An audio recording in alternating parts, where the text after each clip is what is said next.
E ainda sobre viagens arriscadas, uma investigação tenta descobrir as causas do acidente de ônibus que matou 18 pessoas essa semana.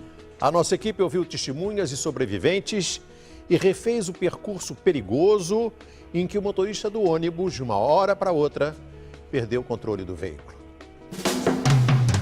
Uma viagem interrompida e, com ela, muitos projetos de vida.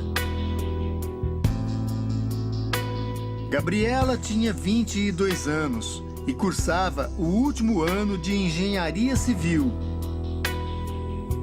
Ela era muito vaidosa e... Nossa, vai ser difícil falar dela, sabe? Porque a minha menina se foi, né? Damião também fazia engenharia civil. Era o único entre 15 irmãos que conseguiu chegar a uma faculdade. E ele sempre lutou, sempre. Rita de Cássia, 19 anos, estudante de enfermagem. Sonhava em cuidar das pessoas. Para servir as pessoas, não por dinheiro, mas por amor. Gabriela, Damião e Rita moravam em São Sebastião, no litoral norte de São Paulo, mas estudavam em Mogi das Cruzes, a mais de 100 quilômetros. Enfrentavam, de segunda a sexta-feira, uma rotina comum para quem mora distante de onde estuda. Mas esta semana, os planos e o futuro de 17 jovens que estavam nesse ônibus foram interrompidos por uma tragédia. Na noite fria da última quarta-feira, o ônibus, dirigido por Antônio Carlos da Silva, de 37 anos, deixou a faculdade por volta das 10 horas, levando 34 estudantes. Às 11h20 da noite, tombou na serra da rodovia Mogi Bertioga, num trecho de descida, com muitas curvas fechadas. O acidente provocou a morte do motorista e de 17 estudantes. Quem passava, parava para ajudar. Gente, tá muito feio aqui. A gente desceu do carro para ajudar. Até agora não chegou a polícia, não chegou o resgate, não chegou ninguém. Tem muita gente morta, muita gente chorando. Tem muita gente gritando para sair de dentro do ônibus, gente. Que horror! Durante o socorro, o repórter Rodrigo Garavini flagrou outro acidente. Do corpo de bombeiros aqui. Um caminhão perdeu o controle e bateu em um carro do Corpo de Bombeiros. Ah, acabou o freio lá em cima, lá, rapaz. Nossa. Por sorte, ninguém se feriu. Mas o susto, no mesmo local em que o ônibus de estudantes tombou, revela: este é um trecho perigoso da estrada.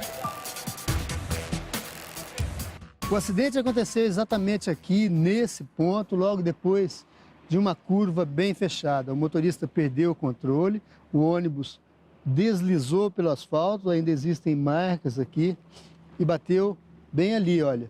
Um impacto tão violento que deslocou uma rocha inteira do paredão. E essa é uma rodovia por onde, de segunda a sexta-feira, sobem e descem ônibus que transportam alunos para as faculdades de Mogi das Cruzes.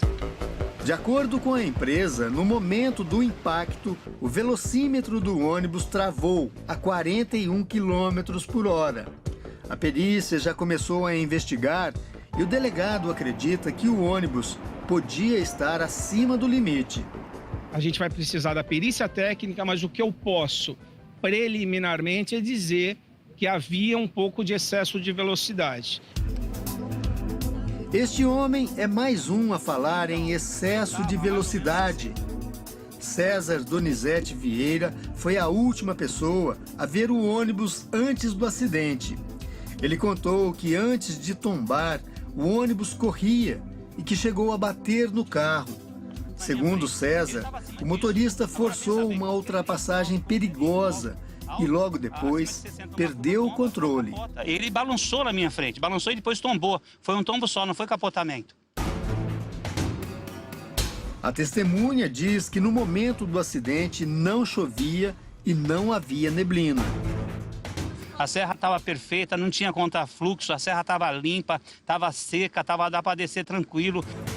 Durante o dia, Gabriela trabalhava com o pai numa barraca na praia de Juqueí. Com o dinheiro, ela pagava as mensalidades da faculdade. Que é o sonho dela, era o sonho dela. Se formar, ajudar até o próprio irmão, depois pagava a faculdade do próprio irmão. Todo dia é um sofrimento, né? Ela indo para Mogi, chegando meia-noite, tinha vezes que o ônibus quebrava, chegava às 3 da manhã.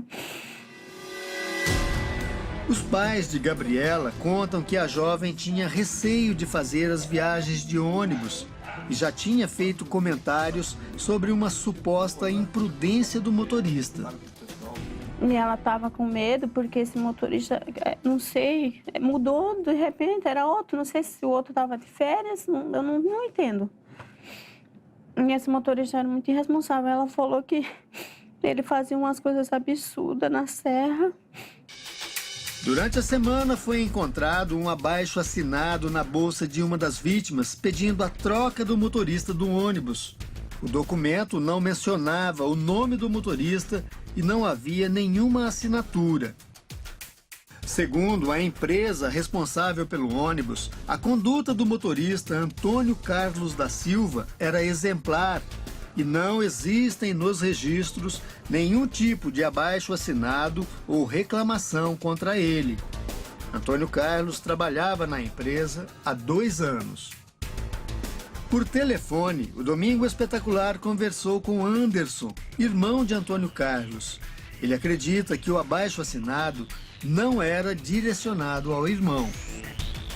Para mim era o segundo dia dele com aquela família. O abaixo-assinado não era para isso, a gente não tem dúvida.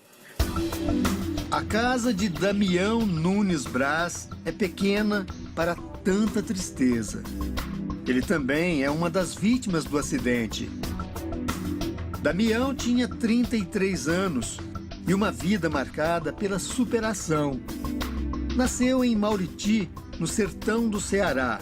Era um dos mais novos numa família de 15 irmãos. Damião veio para o litoral de São Paulo quando era adolescente e começou a trabalhar como cozinheiro em um hotel de Juqueí. Na época, foi contratado pelo primo, que é chefe da cozinha do hotel. Ele era muito dedicado, tudo que eu pedia para ele fazer, ele fazia, ele aprendia com muita facilidade.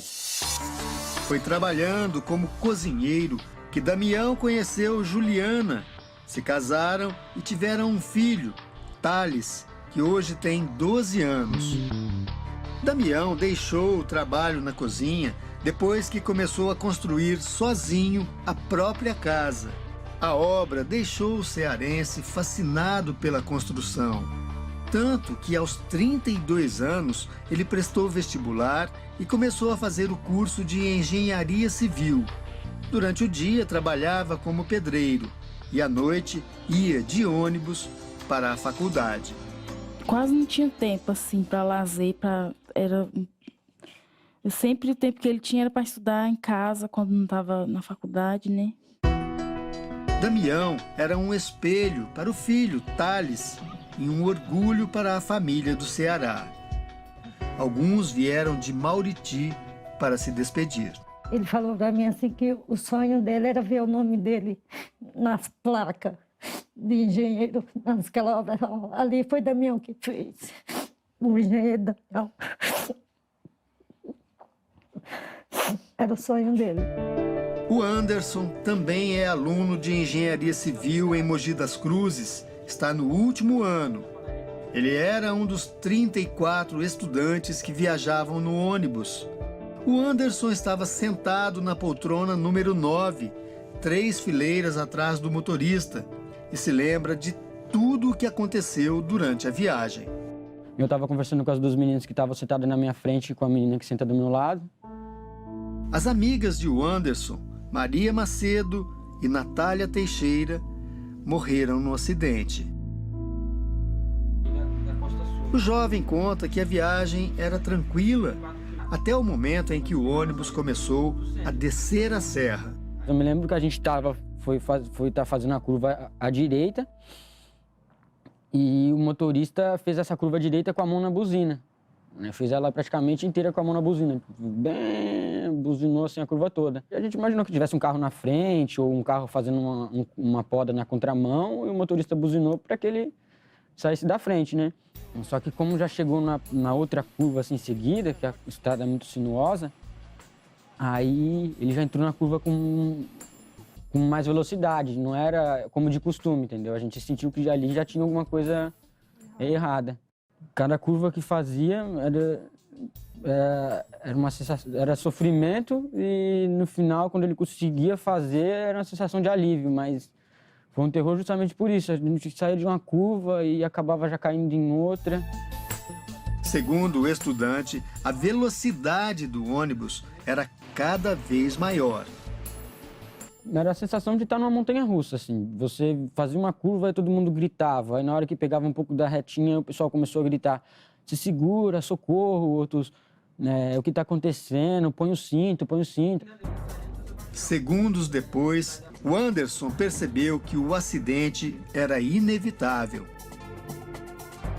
Eu estava olhando para o meio-fio, e o meu fio foi se aproximando, até que eu vi que ele ia pular mesmo por cima do meio-fio, que ele ia bater no meio-fio. Aí eu peguei e me agarrei na poltrona do lado, porque eu percebi que ele ia tombar para o meu lado. Aí eu me agarrei na poltrona do corredor, que fica do lado do corredor. Aí eu não me lembro de muita coisa, que eu agarrei na poltrona, abracei a poltrona com muita força, botei a cabeça atrás dela e fiquei segurando e fechei o olho. Aí eu só ouvi o barulho. Eu estar aqui seria uma coisa improvável, né? Diante do que aconteceu. O percurso total entre Mogi das Cruzes e São Sebastião é de 130 quilômetros por essa estrada. Uma viagem que de ônibus à noite dura cerca de 2 horas. Nós acompanhamos o perito criminal Oswaldo Negrini, especialista em acidentes de trânsito. É bom notar que as curvas já começam a se acentuar aqui. E é um trecho em declive.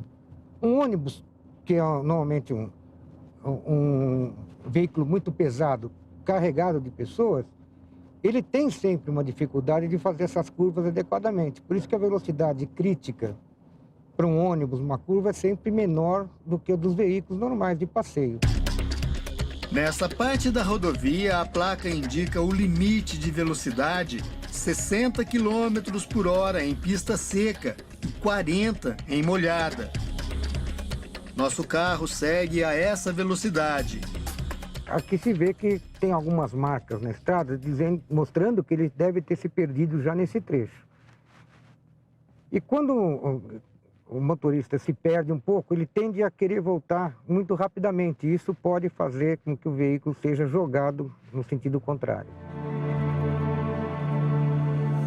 Para a cidade de São Sebastião e para os alunos e professores das faculdades de Mogi das Cruzes, a semana foi de luto. Alguns jovens foram velados no mesmo lugar, na quadra da escola onde estudaram na adolescência. Damião, o pedreiro que sonhava ser engenheiro, também foi sepultado em São Sebastião. Em homenagem ao pai, o filho dele, Thales, de 12 anos, já escolheu a carreira que pretende seguir no futuro. Vou tentar realizar o sonho que meu pai tinha.